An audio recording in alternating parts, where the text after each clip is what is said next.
Bismillahirrahmanirrahim. Assalamualaikum warahmatullahi wabarakatuh. Innal hamdalillah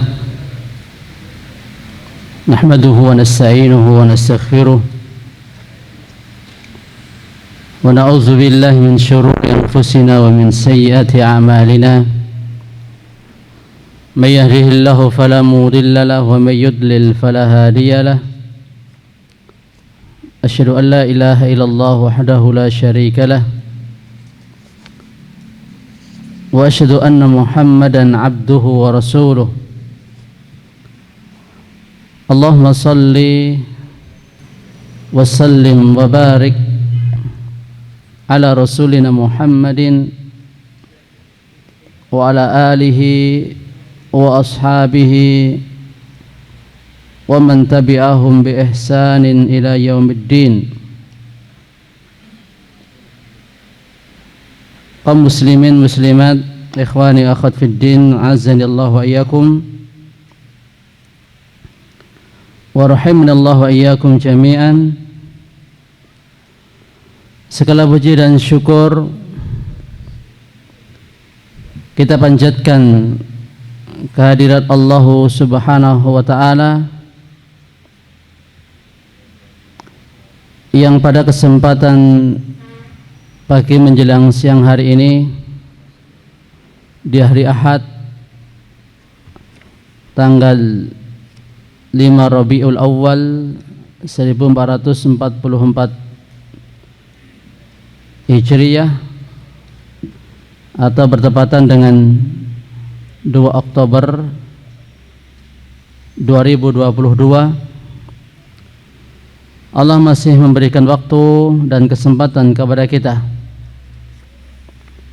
masih memberikan kehidupan kepada kita semuanya, di mana kehidupan ini merupakan nikmat yang besar yang Allah berikan, karena ad-dunya mazra'atul akhirah. Dunia merupakan ladang untuk akhirat. Siapa yang menanam kebaikan, maka kelak ia pun juga akan mengunduh atau memetik kebaikan yang dia telah tanam tersebut. Dan siapa yang menanam keburukan, maka dia hanya akan mendapatkan apa yang sudah ia tanam tersebut. Tak lupa salawat dan juga salam semoga tercurah dan terlimpah untuk Nabi kita Muhammad sallallahu alaihi wasallam, Nabi yang diperintahkan oleh Allah Subhanahu wa ta'ala, Qul innama ana basyarum mithlukum yuha ilayya annama ilahukum ilahu wahid faman kana yarju liqa'a rabbih falya'mal 'amalan salihan wa la yusyrik bi'ibadati rabbih ahada. Nabi yang diperintahkan oleh Allah untuk mengatakan, sesungguhnya aku adalah manusia seperti halnya kalian, yang diwahyukan kepada aku bahwa sembahan kamu adalah sembahan yang satu. Maka barang siapa yang mengharapkan perjumpaan dengannya, hendaklah beramal yang saleh dan tidak mempersekutukan Allah dengan sesuatu apapun. Nabi yang telah difirmankan oleh Allah, laqad kana lakum fi rasulillahi uswatun hasanah, sungguh telah ada pada diri Nabi Muhammad sallallahu alaihi wasallam suri tauladan yang baik. Maka siapa yang hidup tidak mengikuti Nabi, tidak ittiba kepada Nabi, maka tempat kembalinya neraka. Allah Subhanahu wa taala sudah sampaikan, sungguh telah ada pada diri Rasulullah sallallahu alaihi wasallam teladan yang baik. Kalau kita tidak mau meneladani Nabi, ya pasti nanti akan masuk neraka. Apakah semua umat Islam akan menjadikan Nabi Muhammad sebagai teladan beliau?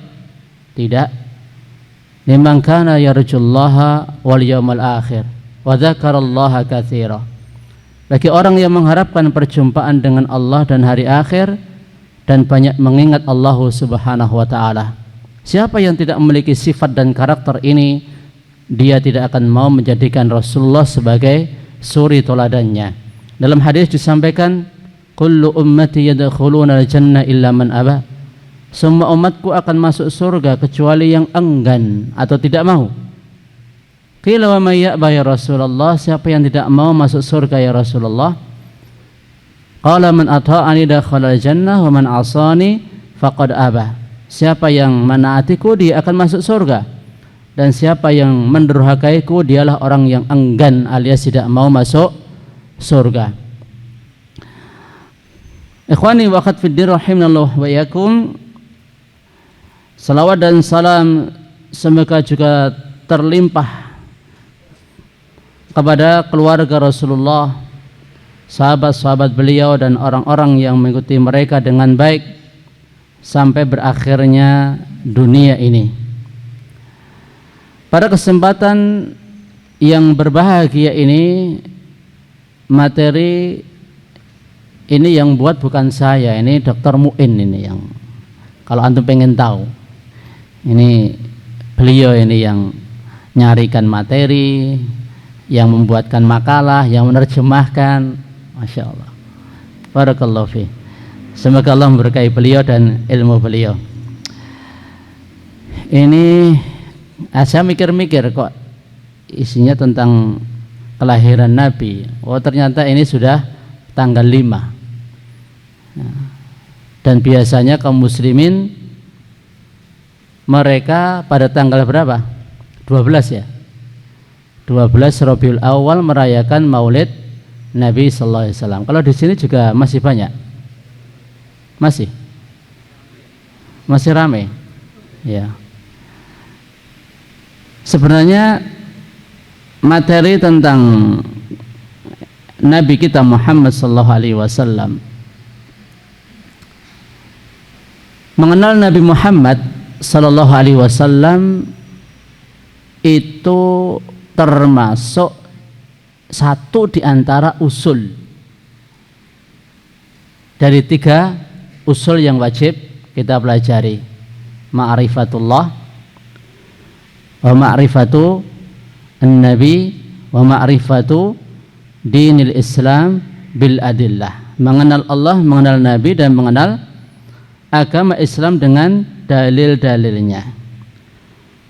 Mengenal Nabi alaihi salatu wassalam mencakup 5 perkara.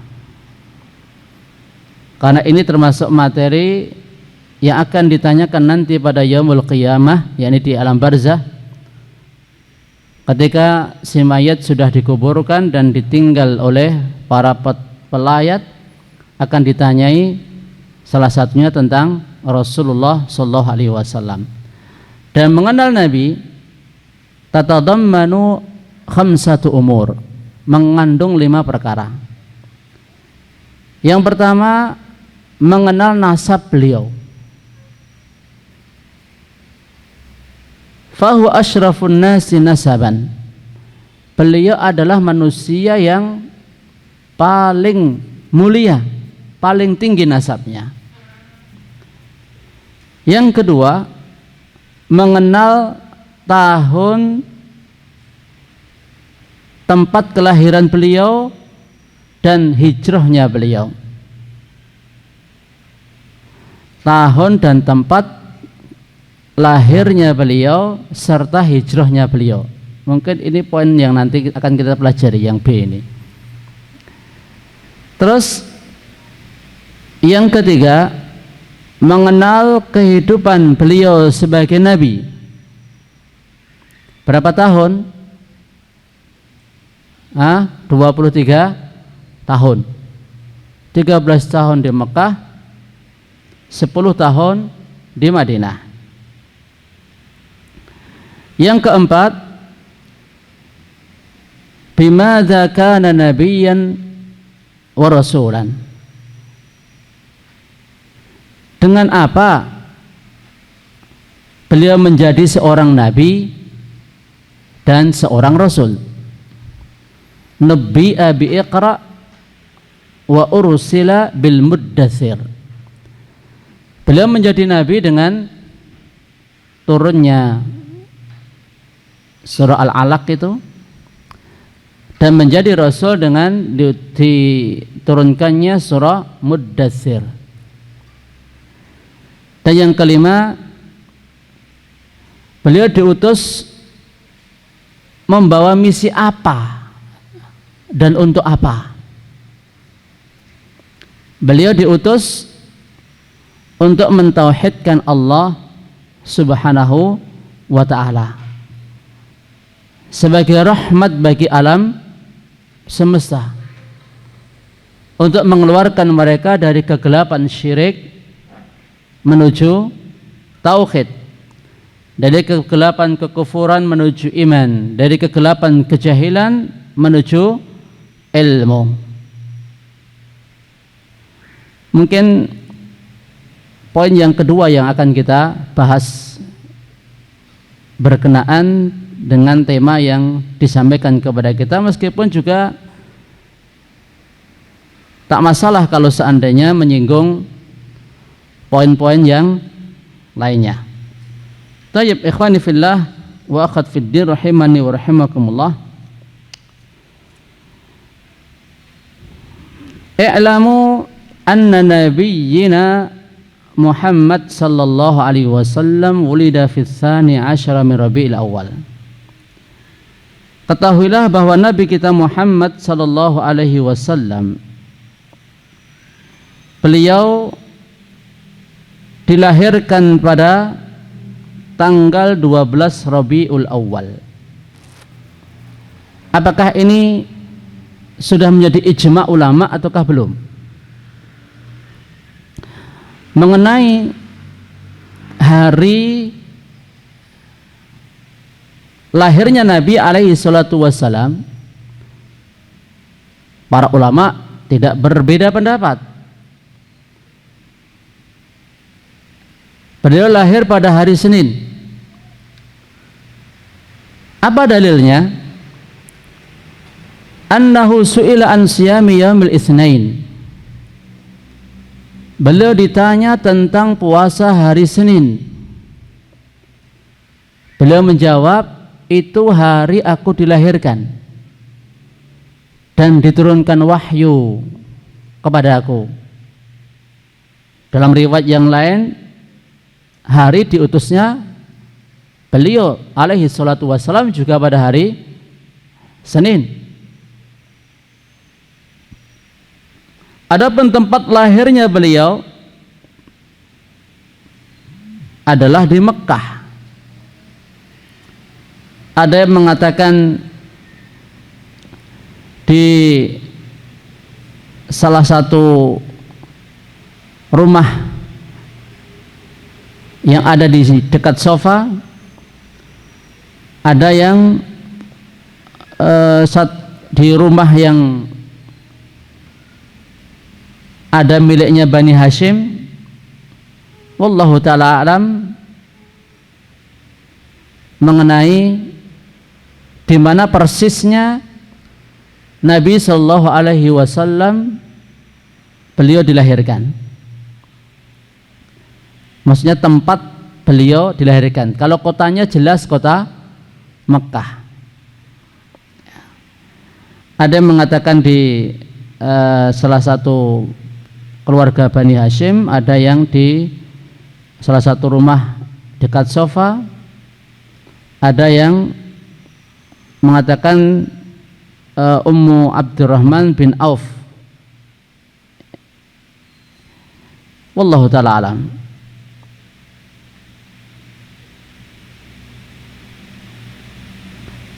Kemudian tentang bulan. Hari jelas, kota jelas Mekah. Bulan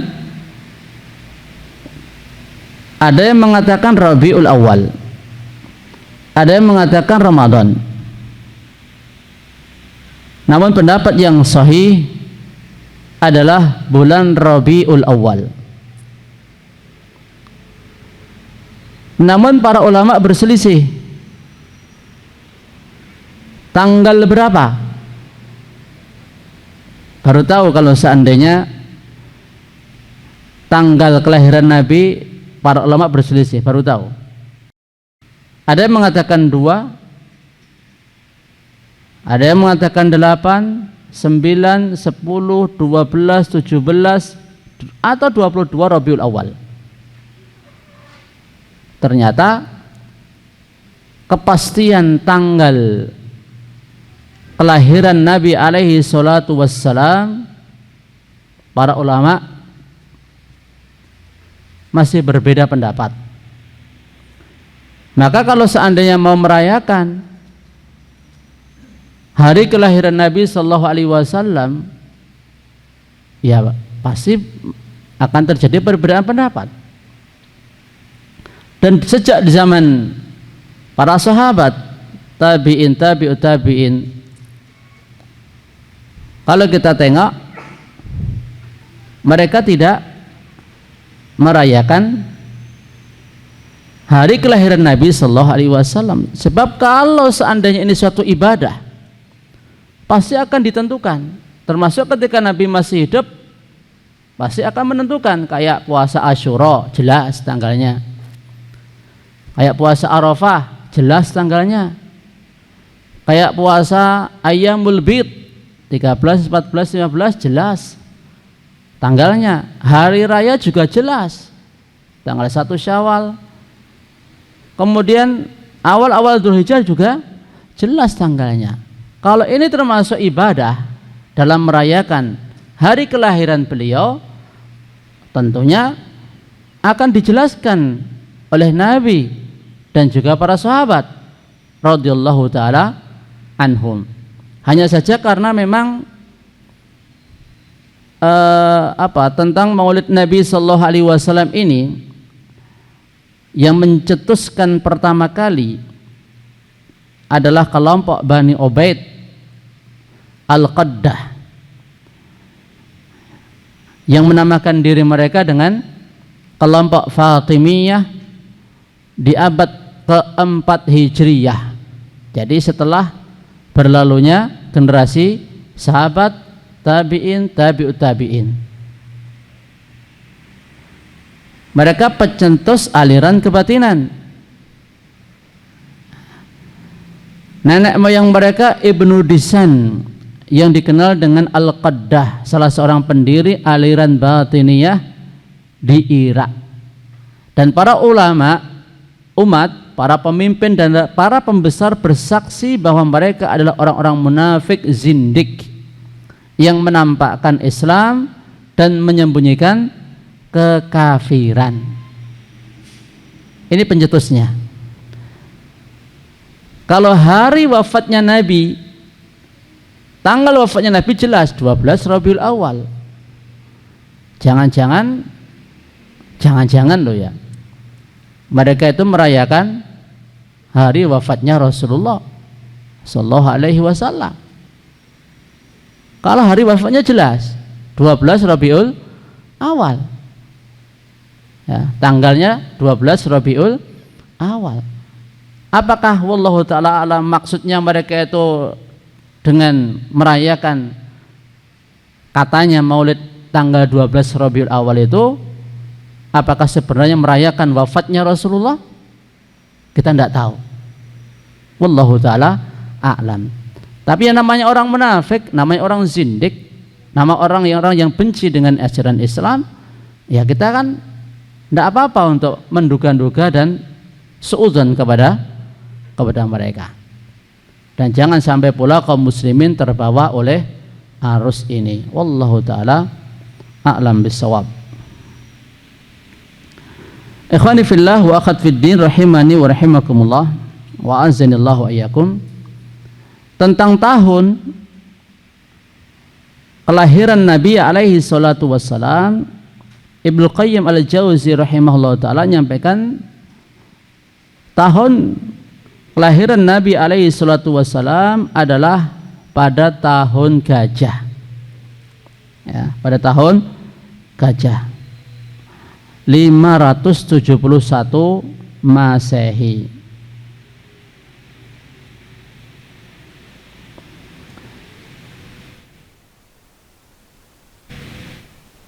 Baik. Selanjutnya kita lanjutkan yang ada di buku kita ini atau di makalah kita ini.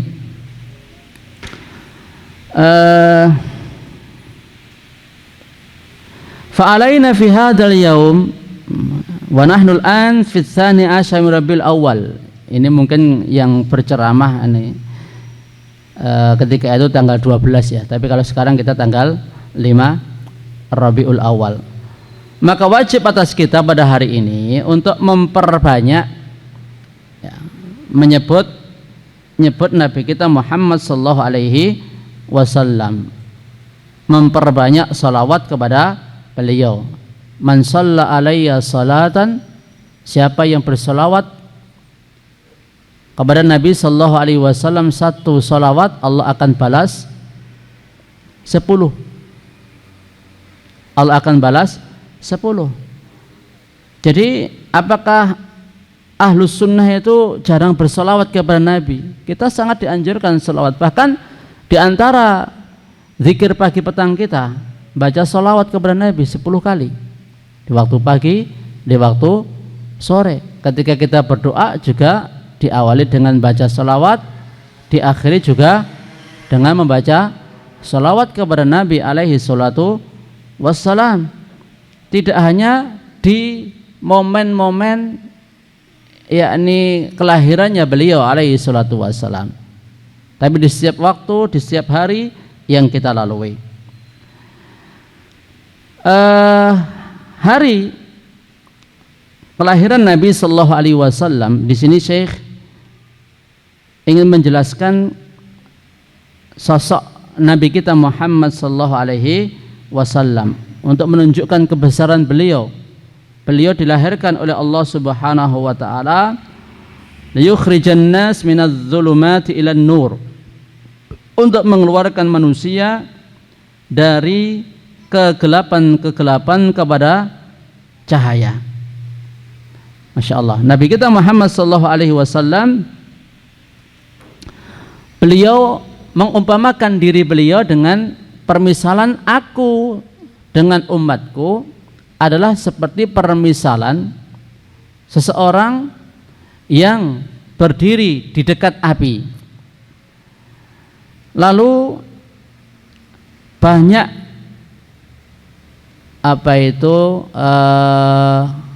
mimik-mimik ya, mimik-mimik dan belalang-belalang kecil yang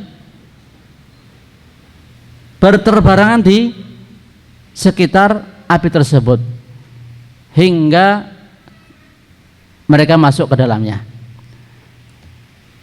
Nabi sallallahu alaihi wasallam berusaha untuk menghalau, bahkan sampai memegang tempat untuk orang itu pakai setut itu loh ya, apa namanya ya, megang supaya tidak masuk ke dalamnya. Akan tapi manusia mereka banyak yang masuk ke dalam api tersebut. Gambarannya Nabi sallallahu alaihi wasallam ini diutus oleh Allah Subhanahu wa taala. Bukankah dulu keadaan umat manusia sebelum diutusnya Nabi alaihi salatu wasallam sebagaimana yang dijelaskan oleh Ja'far bin Abi Thalib radhiyallahu ta'ala anhu saat berhadapan dengan Raja Najasyi. Ini kita sedikit kilas balik zaman para sahabat dahulu supaya kita tahu makna kehidupan yang sebenarnya itu seperti apa. ketika sebelum diutus Nabi Muhammad dan setelah diutusnya Nabi Muhammad sallallahu alaihi wasallam. Di hadapan Raja Najasyi saat mereka melaksanakan hijrah pertama ke Habasyah, meminta perlindungan dan suaka kepada Raja Najasyi karena mereka diintimidasi, disiksa, ditindas oleh kaum musyrikin Mekah. Sampai-sampai ketika mereka hijrah ke Habasyah pun orang-orang musyrikin tidak mau melepaskan para sahabat. Mereka mengirim utusan, salah satunya Amr ibnu As, membawa hadiah-hadiah untuk Raja Najasyi supaya mau mengembalikan mereka ke Mekah dan tidak memberikan suaka kepada para sahabat yang tertindas tersebut. Maka raja mengundang Ja'far dan kaum muslimin yang lainnya. Di hadapan raja dan para pembesar ketika itu juga utusan dari Quraisy, Ja'far menyampaikan, ayyuhal malik, wahai raja, kunna qauman ahla jahiliyah. Dulu kita ini memang suatu kaum ahli jahiliyah. Sebelum diutusnya Nabi, mereka hidup sama toh dengan sekarang ini. Kita hidup, orang-orang kafir juga hidup, hewan-hewan juga hidup, tanam-tanaman juga hidup. Tapi hakikat kehidupan orang beriman harusnya tidak sama dengan orang-orang yang tidak beriman. Hakikat kehidupan manusia tidak sama dengan hakikat kehidupan hewan. Apakah Anda mau untuk dikatakan hidupmu itu kayak hewan? Kambing, sapi, yang dipikirkan apa? Sandang, pangan, papan.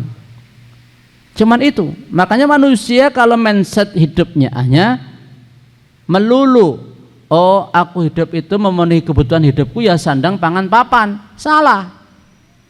Apa bedanya nanti dengan kehidupannya orang-orang jahiliyah? Tidak jauh beda nanti. Kalau manusia mindset hidupnya itu adalah cuman sandang, pangan, papan, kebutuhan pokoknya. Karena manusia itu terdiri dari jasmaniah dan rohaniah. Kalau sandang, pangan, papan itu untuk kebutuhan jasmaniahnya. Mana yang untuk kebutuhan rohaniahnya? Kebutuhan pokok untuk rohaniahnya. Maka dibutuhkan ilmu, wahyu dari Allah Subhanahu wa taala yang dibawa oleh Rasulullah sallallahu alaihi wasallam. Nanti akan kita sampaikan perumpamaan nabi yang lain. Ini kita sampaikan dulu kenyataan di zaman sebelum diutusnya nabi dan setelah diutusnya nabi. Na'budul asnam wa na'kulul maitah. Dulu kita itu menyembah berhala, memakan bangkai. Kalau orang zaman sekarang masih ada seperti ini, berarti sama dengan kondisi para sahabat dulu di masa jahiliyah. Makan bangkai, wa na'til fawahish. Kita melakukan perbuatan keji, zina dan semacamnya. Wa naqta'ul arham, memutus silaturahim. Wa nusi'ul jiwar, buruk dalam bertetangga. Ya'kulul qawiyyu minnad dha'if, orang kuat di antara kita memangsa yang lemah. Sekarang masih ada enggak? Halo? Saya minum dulu.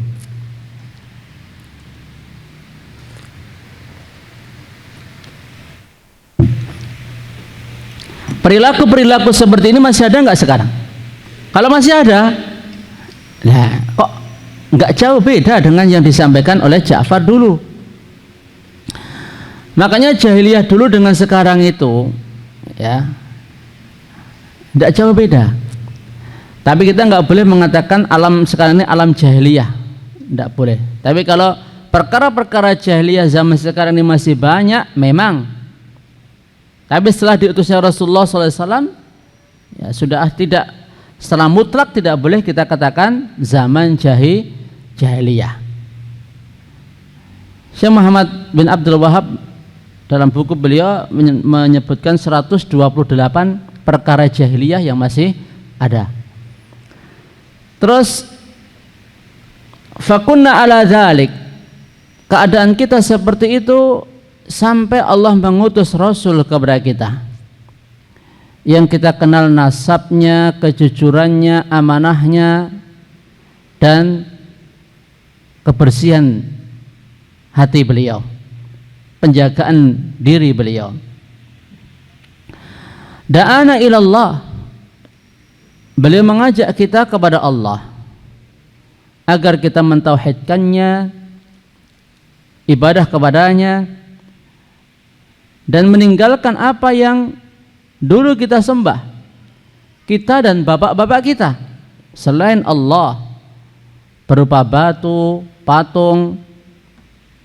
Beliau perintahkan kita untuk berkata jujur, menunaikan amanah, menyambung silaturahim, bertetangga yang baik, menahan diri dari perbuatan-perbuatan yang diharamkan dan pertumpahan darah, dan melarang kita dari perbuatan-perbuatan keji, berkata bohong, makan harta yatim, menuduh wanita baik, berbuat zina. Beliau perintahkan kita ibadah kepada Allah semata, tidak mempersekutukan suatu apapun dengannya.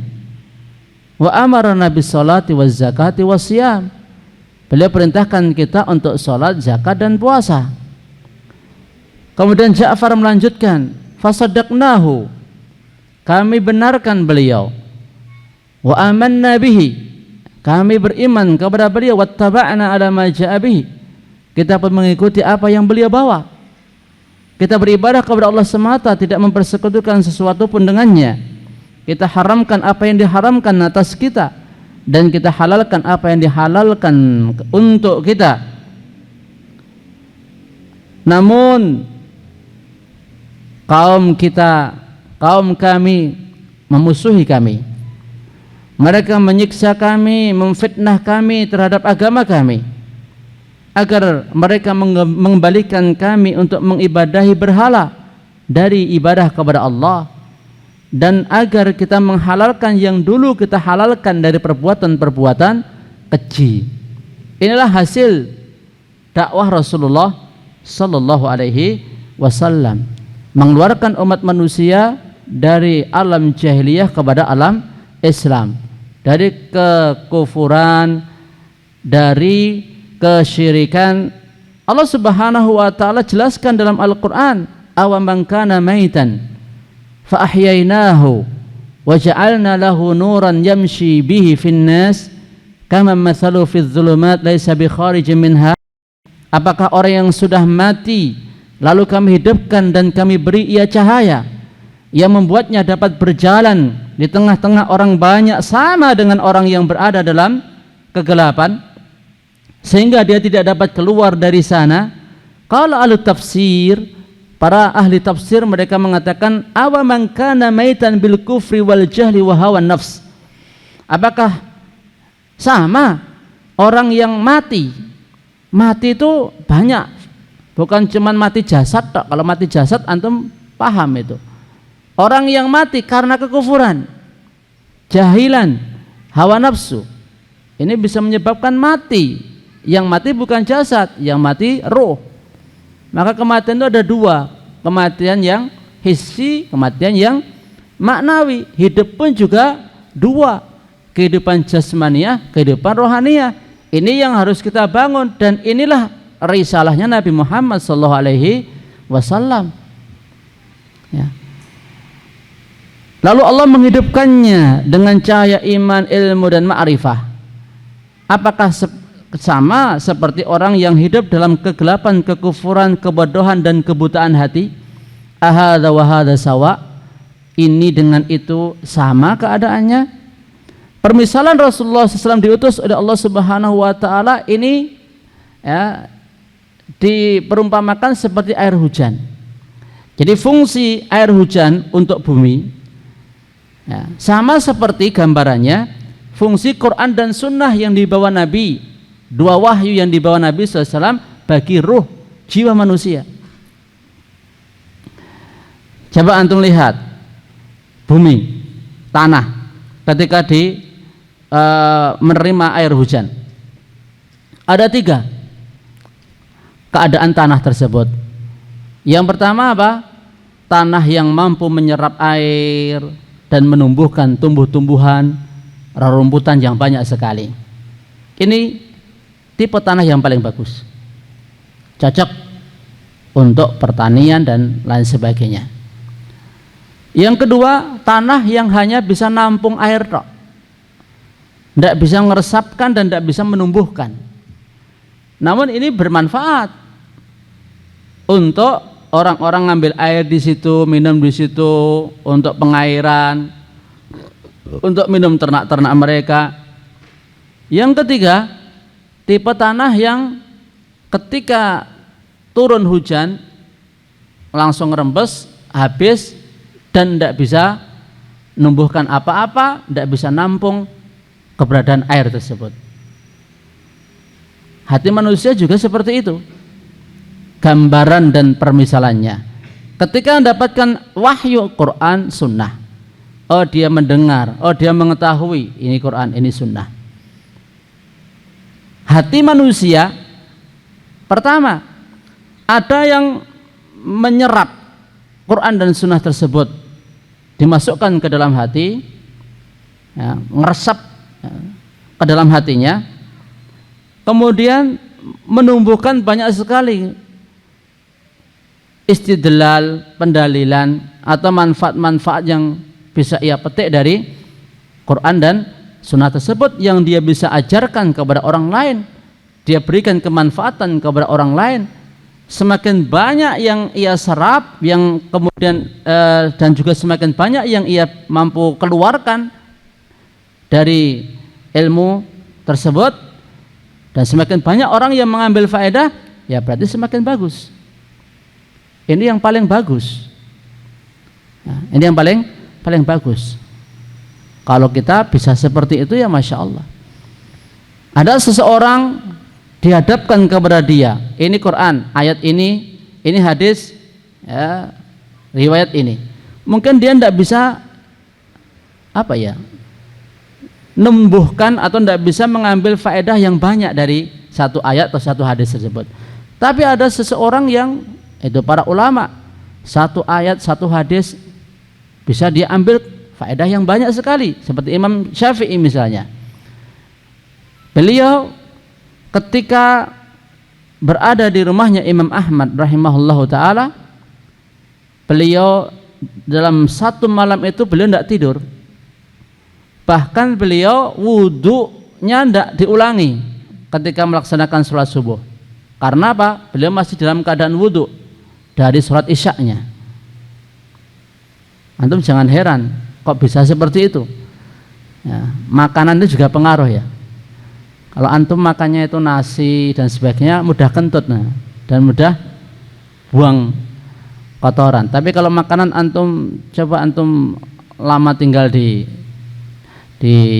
Arab sana, ya insya Allah tidak mudah kentut, tidak mudah ngantuan juga. Ya, sama seperti itu. Ya, dan itu juga karunia ya tentunya ya dari Allah kepada siapa yang Dia kehendaki. Beliau memikirkan satu hadis, ya Aba Umair, ma fa'alan Nugair. Wahai Abu Umair, adiknya Anas bin Malik yang masih kecil, yang ketika itu kehilangan burung kesayangannya yang diberi nama si Nugair. Ketika mati, Nabi menghibur Abu Umair, ya Aba Umair, apa yang dilakukan oleh si Nugair, si burung kecil? Semalaman beliau pikirkan itu, kurang lebih ratusan atau mungkin ribuan faedah yang beliau bisa ambil. Masya Allah. Kalau kita blank, ya, kalau kita blank, disadarkan ayat, disadarkan hadis, tidak bisa numbuhkan apa-apa ini, ya. Ya itulah, mungkin tipe hati kita tidak sama dengan mereka. Ya perlu berarti apa? Ya dipupuk supaya apa? Tambah subur. Pupuknya pakai apa? Jangan pakai urea, ya, pakai pupuk yang cocok untuk hati, untuk menyuburkan iman, untuk menyuburkan ya Quran dan Sunnah yang diterima oleh hati. Terus ada tipe hati yang bisa nampung seperti para ahlul hadis ya. Ahlul hadis mereka hafal hadis, tapi ada beberapa ya, entah itu orang itu hafal Quran bisa, hafal hadis bisa, tapi dia tidak paham. Banyak nggak? Cuman hafal tapi tidak paham dan tidak bisa numbuhkan apa-apa, cuman hafal tok. Tapi ini manfaat enggak? Manfaat untuk orang-orang. Oh, dalilnya apa, anehnya apa? Seperti antara ahli fikih dengan ahli hadis ini. Kalau ahli fikih itu ibarat dokternya yang praktek, ngerti, oh penggunaan obat ini untuk ini, ya, dan langsung praktek. Kalau apoteker itu kan cuman buat resep ya, buat resep apoteker kan menentukan obat ini ya. Tapi apakah dia menguasai seperti hanya seorang dokter? Betul nggak dok ya? Apoteker dengan dokter kan lebih ahli dokter kan? Lebih ahli dokter. Ibarat dia ini menampung obatnya gitu loh. Obat apoteker ini yang nampung, yang menerapkan, yang mempraktekkan adalah dokter. Ya, ahli hadis. Ya, dia hafal hadis misalnya. Kalau ahli hadis plus ahli fikih ya masya Allah itu yang ideal gitu loh. Tapi kan ada orang itu mudah hafal tapi pahamnya susah. Atau mungkin dia tidak bisa menguasai apa yang dihafalkan tersebut. Ya. Kita ketemu beberapa orang yang seperti itu soalnya gitu loh. Ya. Ada gitu loh tipe hati manusia yang seperti itu. Hanya bisa nampung, tidak bisa menumbuhkan banyak faedah atau ya, istimbat hukum, tapi juga manfaat lah. Kalau bisa ya tipe dua tanah ini, hati kita kalau bisa juga seperti itu.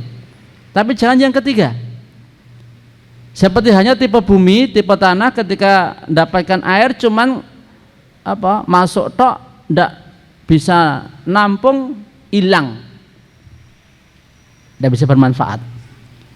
Seperti hanya hati manusia yang mendengar Quran, mendengar hadis dibacakan kepadanya, tidak berbekas sama sekali. Tidak berbekas sama sekali. Coba bayangkan dulu Abu Jahal, Abu Lahab itulah seringkali mendengar Nabi toh berdakwah, tapi apa?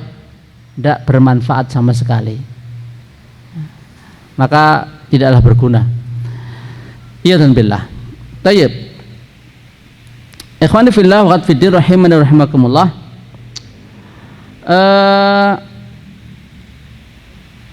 Dzalika li anna an-nas kanu ya'ishuna fi dhulumatin minal jahl. Sudah kita syarah ini tadi ya. Ya, jadi keadaan sosial masyarakatnya mereka dalam keadaan seperti itu sebagiannya sudah disampaikan oleh Ja'far bin Abi Thalib tadi. Ya. Terus tadi dalam masalah agama mereka jangan tanya. Ada yang menyembah berhala, ada yang menyembah pohon, ada yang menyembah kurma. Bahkan sebagian di antara mereka membuat Tuhannya sendiri dengan adonan roti, kemudian disembah, kalau lapar dimakan. Iya dan billah. Ya. Ini keadaan agama mereka sangat rendah sekali, sangat hina sekali. Karena siapa yang tidak mau ibadah kepada Allah, harabu minar riqqil ladzi khuliqulah wa buluwu bi riqqin nafsi wasyaitan. Kalau manusia itu lari, tidak mau memperhambakan diri, memperbudak kepada Allah Subhanahu wa taala, maka mereka akan terjatuh kepada perbudakan setan atau perbudakan hawa nafsu. Ya dan billah. Dan Nabi Muhammad SAW tadi kita sudah contohkan permisalan beliau tadi seperti apa? Seperti orang yang menghalang-halangi manusia dari masuk ke dalam api. Ini sebenarnya permisalan yang sangat mengena loh. Coba kalau Allah enggak ngutus Nabi Muhammad, keadaan manusia ketika itu bagaimana? Wazkuru ni'matallahi alaikum id kuntum a'da'an fa'allafallahu baina qulubikum wa kuntum mutafarriqina. Dalam ayat itu apa? Dalam surah Al-Imran, wadhkuru ni'matallahi alaikum id kuntum a'da'an fa'allafa baina qulubikum wa kuntum ala syafa hufratin minan nar. Allah Subhanahu wa ta'ala ingatkan, dulu kalian berpecah belah, lalu dengan sebab Nabi sallallahu alaihi wasallam jadi bersatu.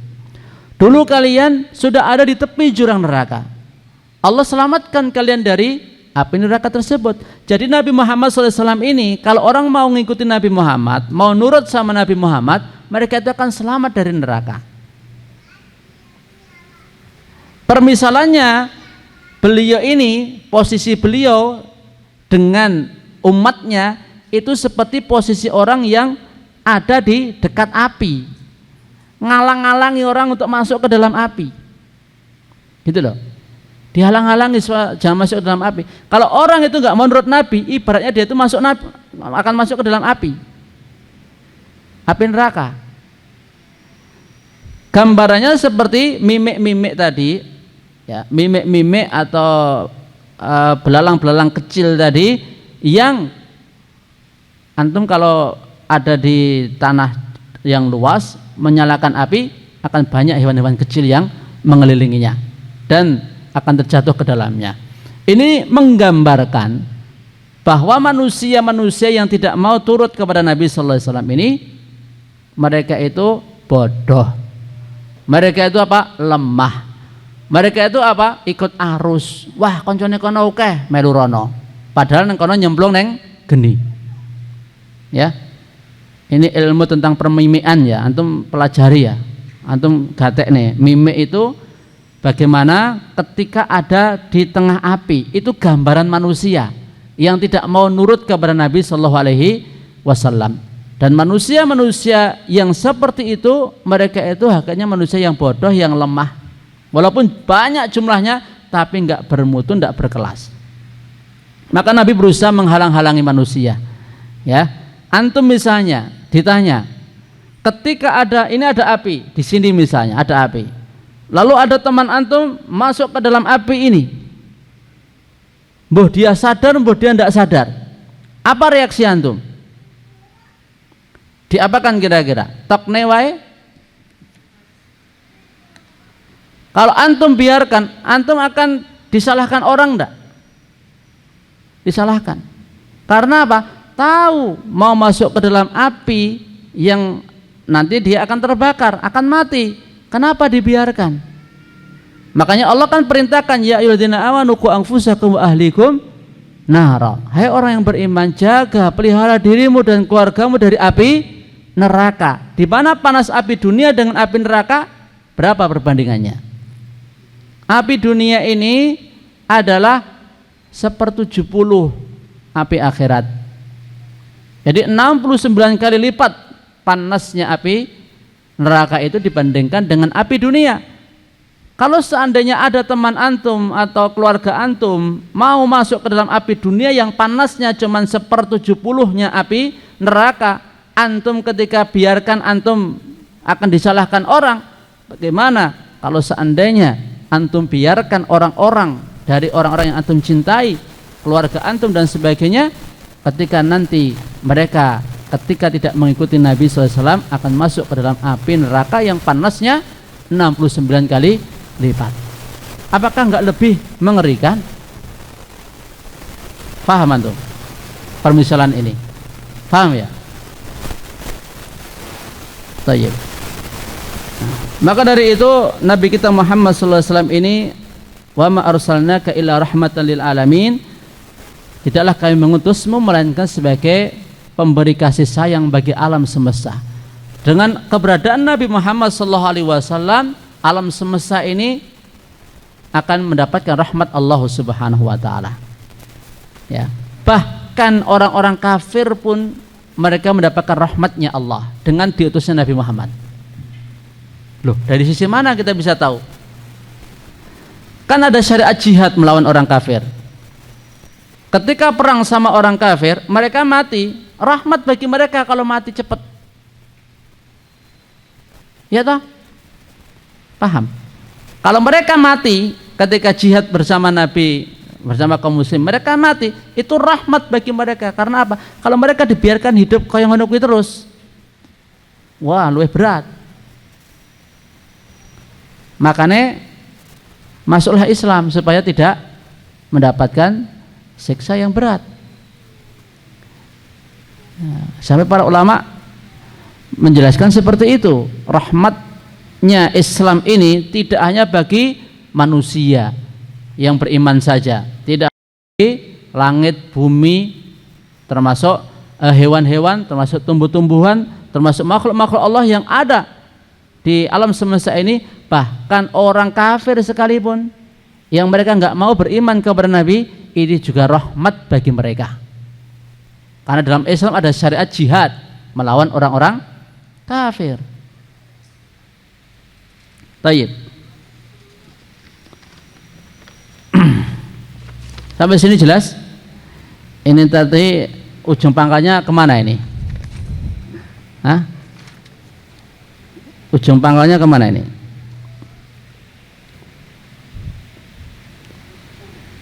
Tadi kan kita baru menjelaskan tentang hari kelahiran Nabi, ya. Kemudian peranan Nabi Shallallahu Alaihi Wasallam, termasuk keadaan umat manusia ketika diutusnya Nabi Shallallahu Alaihi Wasallam, sebelum diutus dan setelah diutusnya Rasulullah Shallallahu Alaihi Wasallam.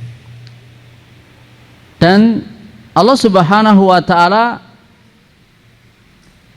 menandaskan inna syani'aka huwal abtar, sesungguhnya orang yang benci kepada kamu dia pasti akan terputus. Ya. Dulu ketika putra Nabi, kebetulan yang laki-laki dari anak keturunan Nabi itu wafat ketika masih kecil, maka orang-orang mengatakan Muhammad abtar, Muhammad itu terputus, nasabnya putus itu. Tapi Allah Subhanahu wa Ta'ala sampaikan bahwa orang yang benci kamu itu orang yang akan putus. Terputus dari keberkahan, terputus dari banyak hal. Maka ini berlaku sampai yaumul qiyamah. Siapapun yang membenci Nabi, siapapun yang tidak senang dengan Nabi, maka mereka akan terputus. Terputus dari keberkahan hidup, terputus dari segala sesuatu kepada Allah Subhanahu wa Ta'ala. Kalau mereka putus sama Allah Subhanahu wa Ta'ala, mau kemana mereka akan berlabuh? Mau kemana mereka akan mendapatkan keselamatan kalau seandainya sudah terputus dengan Allah Subhanahu wa Ta'ala dan Nabinya Muhammad sallallahu alaihi wasallam. Terus selanjutnya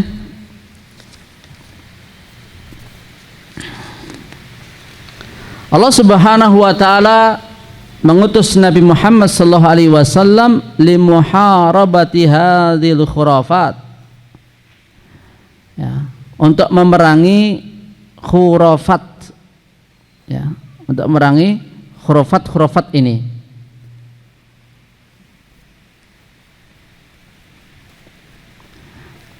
Sering disebut istilah khurafat. Apa yang dimaksud dengan khurafah? Khurafat itu berita, kata Ibnu Manzur, berita yang dibumbuhi dengan kedustaan. Latar belakang istilah ini menurut Ibnu Manzur dijelaskan oleh Ibnu Kalbi tentang pernyataan masyarakat beritanya khurafat, bahwa khurafat adalah nama orang dari Bani Uzrah atau Bani Juhainah. Dia pernah diculik jin, kemudian kembali ke kampungnya. Setelah itu dia bercerita banyak tentang berbagai kejadian yang dia lihat, sehingga banyak orang terheran-heran sampai mereka tidak percaya dan menganggap khurafat berdusta. Akhirnya jadi terkenal di tengah masyarakat beritanya khurafat. Lisanul Arab juz 9 halaman 62. Nah, jadi khurafat itu semua berita atau informasi yang mengandung kedustaan. Semua berita atau informasi yang mengandung kedustaan itu khurafat. Makanya kalau ada berita, oh Dewi Sri ini bisa menjadikan tanaman padi subur dan panen baik, ini benar apa dusta? Khurafat ini, khurafat. Oh, yang jaga laut selatan itu Nyi Roro Kidul, ini berita dusta atau benar ini? Nah, ini khurafat ini, ya, khurafat. Nah, makanya pangkal apa itu penyimpangan-penyimpangan itu ya karena berita-berita dusta itu. Orang Yahudi Nasrani mereka mengaku kekasihnya Allah. Nahnu ahibba'ul nahnu abna'ullah wa ahibba'uh. Kita ini orang-orang anak-anak kesayangan Allah, orang-orang terkasihnya Allah. Dosa apa enggak ini? Orang Yahudi, orang Nasara mereka mengaku-ngaku seperti itu. Mereka yang berhak masuk surga, la yadkhulul jannata illa man kana hudan aw nasara. Tidak akan masuk surga kecuali orang Yahudi dan orang Nasara. Ya. Maka Allah Subhanahu wa taala mengatakan qul innal ladzina yaftaruna 'alallahil kadzib la yuflihun. Katakanlah sesungguhnya orang yang berdusta atas nama Allah dia tidak akan beruntung. Makanya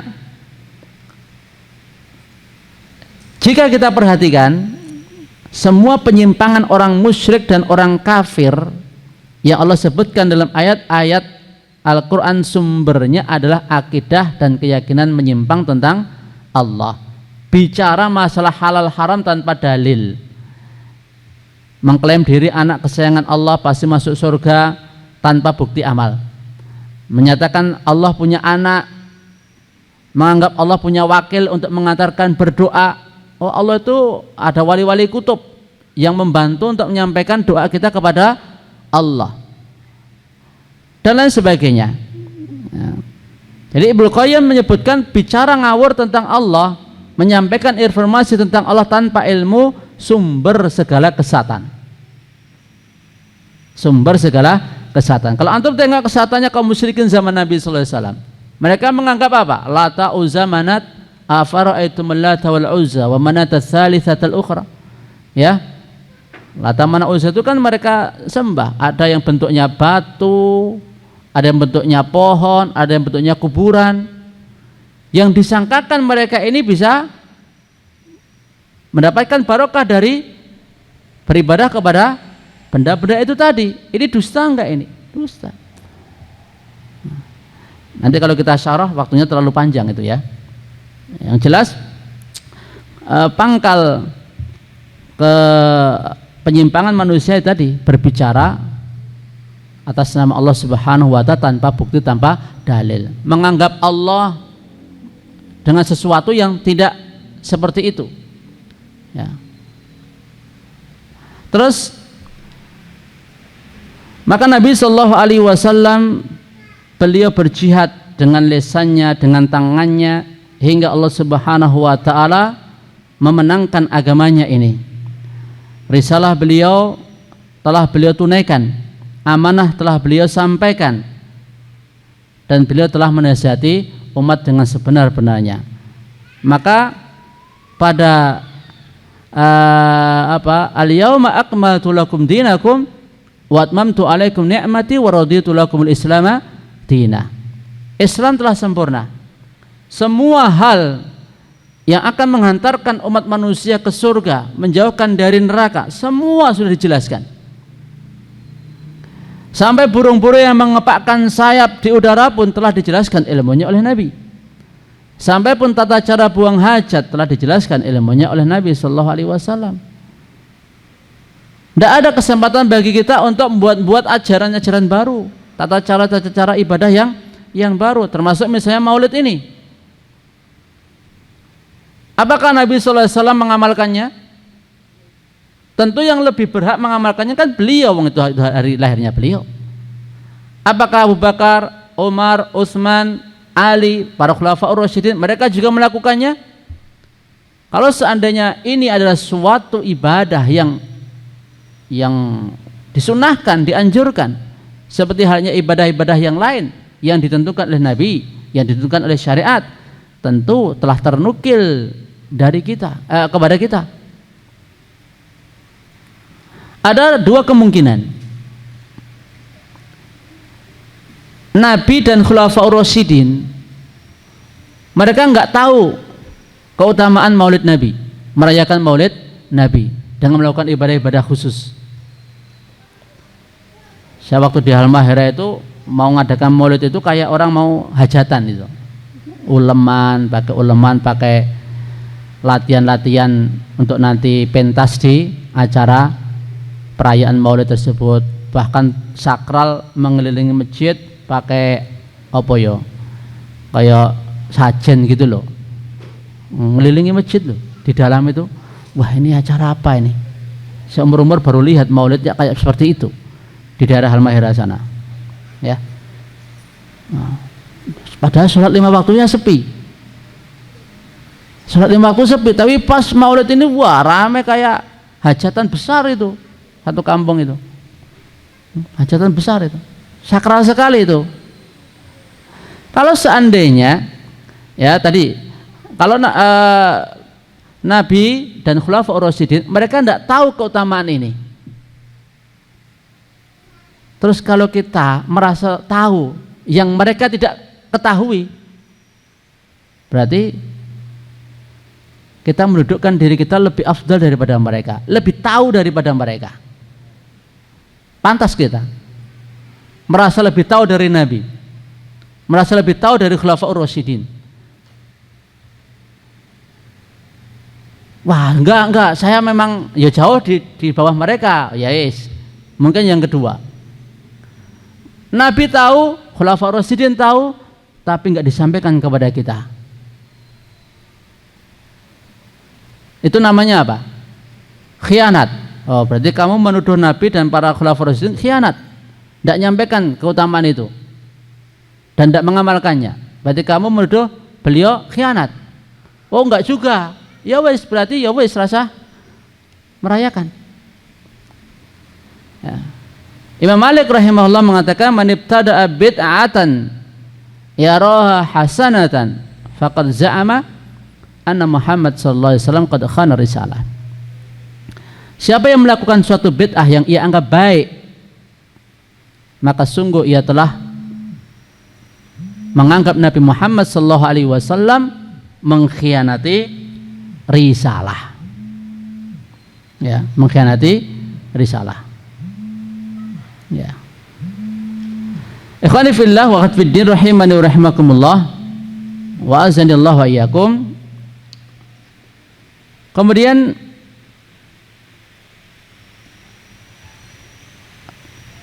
setelah Nabi sallallahu alaihi wasallam menyampaikan risalah, menunaikan amanah,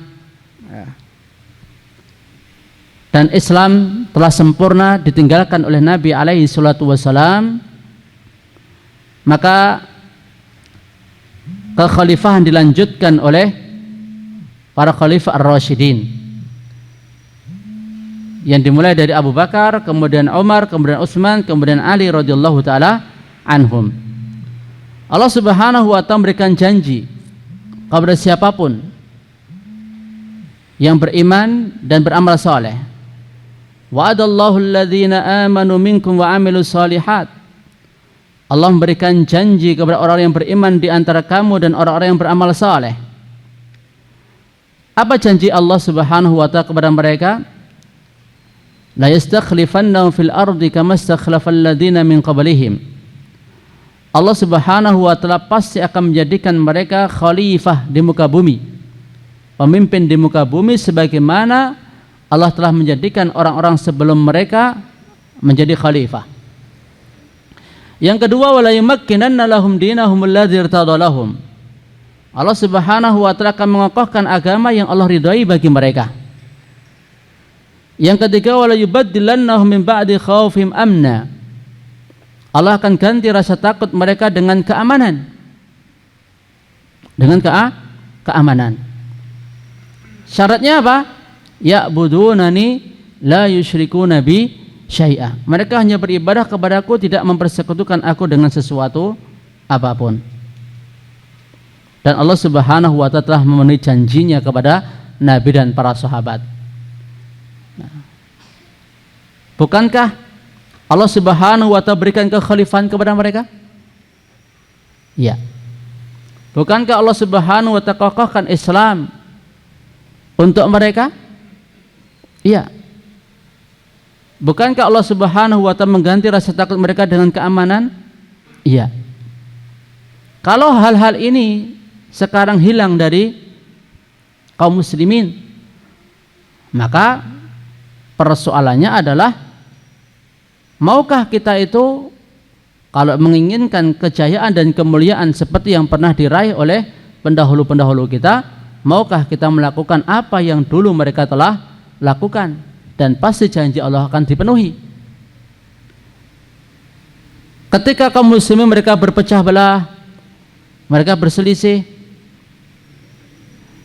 dan mereka menjadi terkotak-kotak.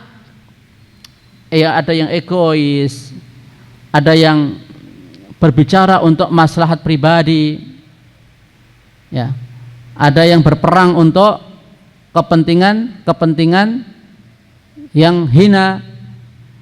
Terus wala tanaza'u fatafshalu wa tadhhabu rihukum. Janganlah kalian berselisih.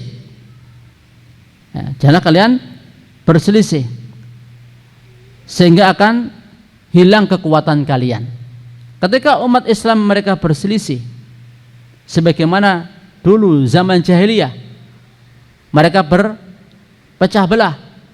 Sebab kalau tauhid itu menyatukan, sedangkan syirik bid'ah itu mencerai-beraikan. Makanya seringkali disebut ahlus sunnah wal jamaah, ahlul bid'ah wal furqah. Ya. Ahlus sunnah akan dekat kepada persatuan, ahlul bid'ah akan dekat dengan perpecahan. Maka ketika umat manusia atau kaum muslimin seperti ini, tendensinya bukan karena Allah Subhanahu wa ta'ala, tapi karena dunia atau kepentingan yang lain, bukan karena Allah. Tauhid mereka telah tercemari, maka Allah Subhanahu wa ta'ala akan timpakan kelemahan kepada mereka, dan mereka akan dikuasai oleh pihak musuh. Nabi SAW sudah ingatkan dalam sebuah hadis, idza tabayatum bil inah, kalau kalian berjual beli dengan sistem inah, yaitu salah satu sistem riba dalam jual beli, wa akhadtum adnabal baqar, kalian rela dengan peternakan,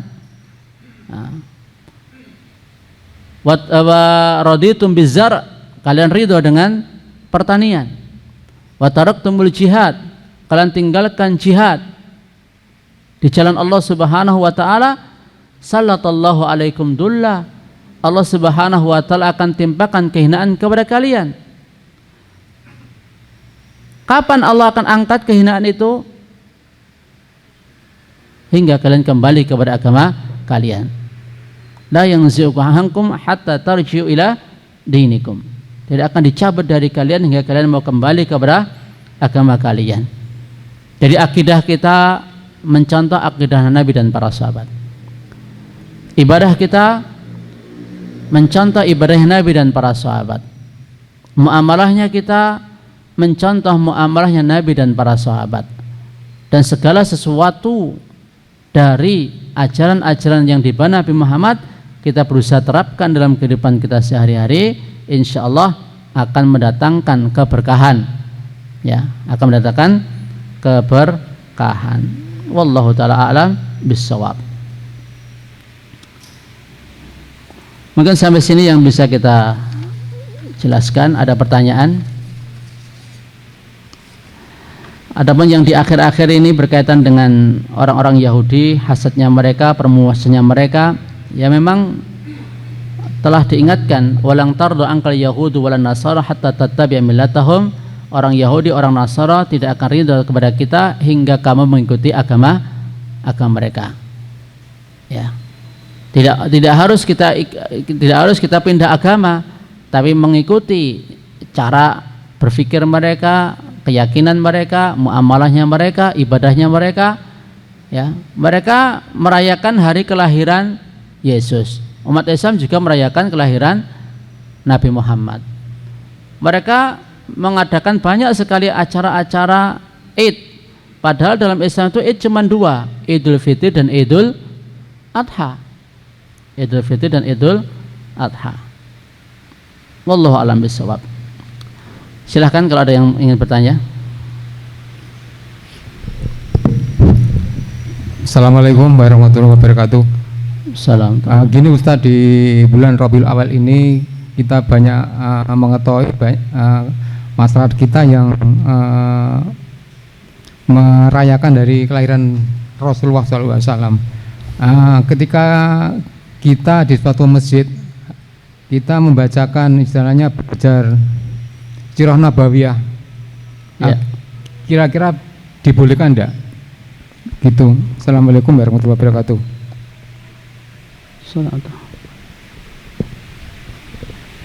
Membaca Sirah Nabawiyah waktu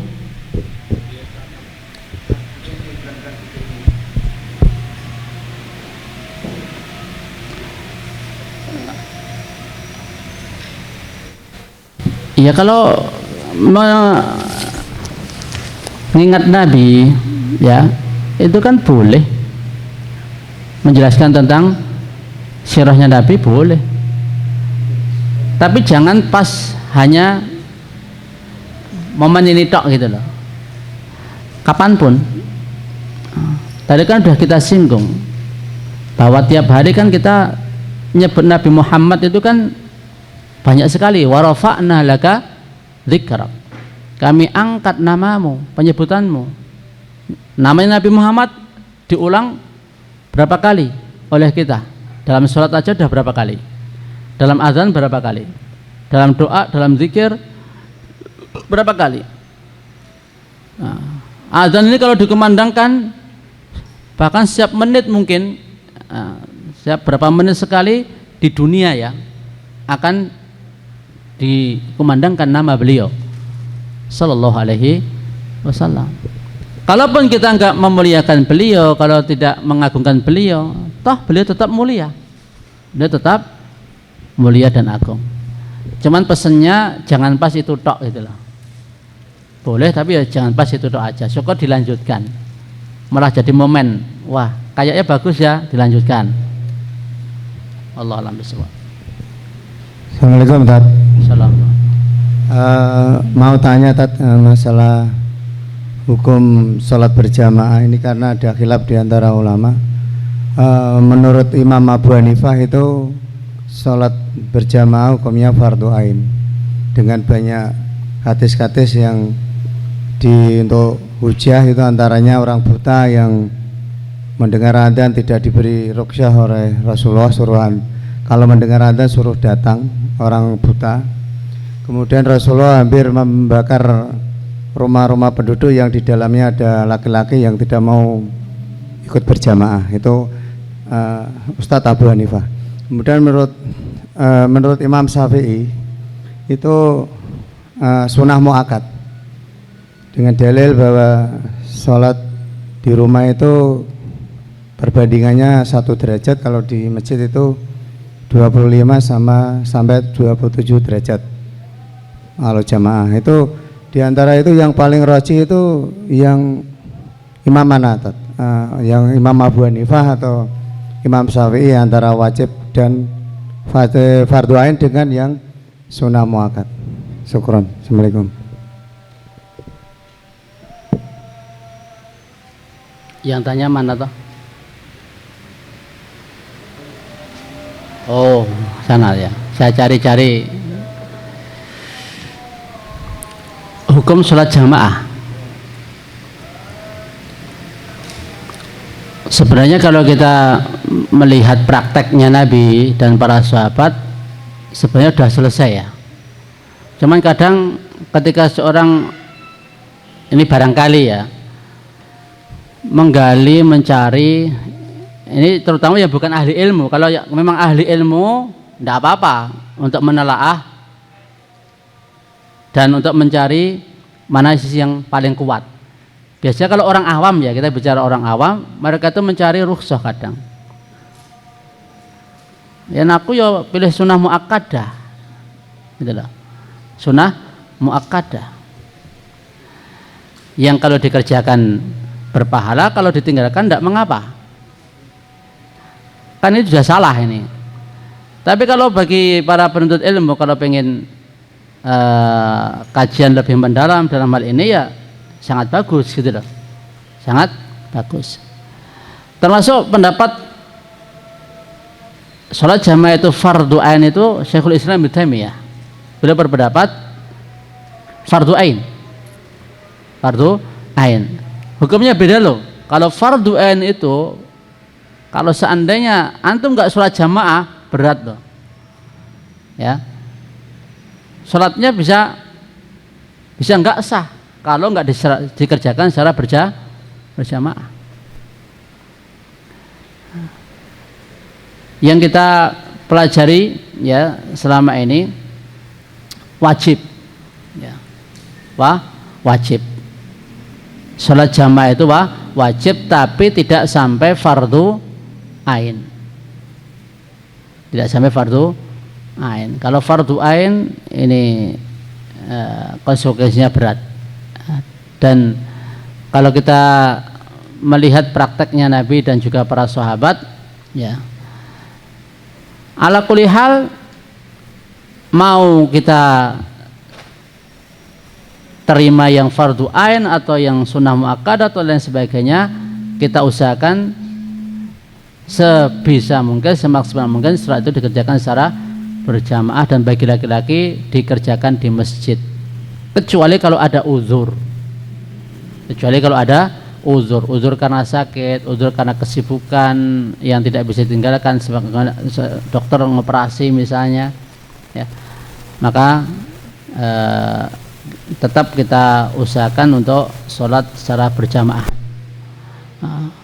Dan dalil-dalil yang menunjukkan tentang wajibnya sholat berjamaah diantaranya sudah disampaikan tadi ya, wallahu a'lam bishawab. Sudah? Satu lagi masalah adanya kitab sifat sholat Rasul itu, pada waktu sujud itu yang lebih afdal, itu yang benar itu kaki dirapatkan atau renggang pada waktu sujud ya. Nah, menurut sifat sholat Rasul, saat Nabi itu pada waktu sujud itu kaki itu dirapatkan atau renggang gitu. Kalau sesuai contoh Rasul yang rojih ya, karena ada dua pendapat, ada yang dirapatkan, ada yang renggang. Itu yang paling kuat yang mana? Pada waktu sujud ya. Posisi kaki itu loh, telapak kaki. Posisi telapak kaki. Nah, ada yang dirapatkan, ada ya, yang rapat. Rekang. Itu rapat. yang rojih yang rapat. Ya. Jadi yang sesuai sunnah Rasul memang rapat ya? Iya, dirapatkan dan menyentuh lantai. Oh. Ujung-ujung jarinya itu menyentuh lantai. Berarti yang renggang itu, ada kerenggang itu tidak rapat, tidak ada sunnah ini berarti. Ya kan Rasulullah perintahkan shollu kama ra'aitumuni sholli. Salatlah sebagian kamu melihat Rasulullah salat. Ya, dalil yang kita baca seperti sifat salatnya Nabi Syekh Albani ya, bisa disebutkan dengan merapatkan telapak kaki.